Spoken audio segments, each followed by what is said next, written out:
Hi, this is Mamelodi Shop iChannel. We are here at Loftus Stadium, Mamelodi Sundowns, North Pyramid North. My brother, how do you feel about the game today? Truly speaking, I won't lie to you. The game it was good, but the Pyramid was defending. All they want is only 1 point. So they got it. To them, I can say they win because they got what they want. But to the referee, I blame him too much. They robbed you. He was robbing us too much, and we were feeling that that is a goal. That is a foul that deserves yellow card. Even if we saw red card, but it was already too late.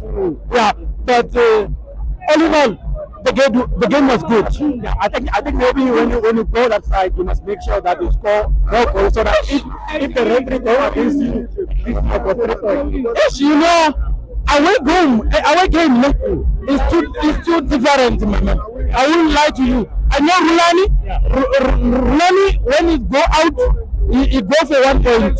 It's what he was trying to do on the TP Mazembe. Then after that, they beat us 1-0.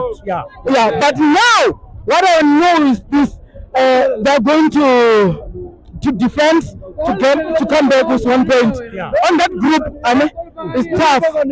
It's tough. But we will. No, thank you very much, my brother. I support Sundowns on the calf because I know it's representing South Africa. I'm a Buccaneer, but on the calf, I go with Sundowns. Sundowns never disappoint you. No, thank you very much. Thank you, Lord. Thank you so much. Thank you.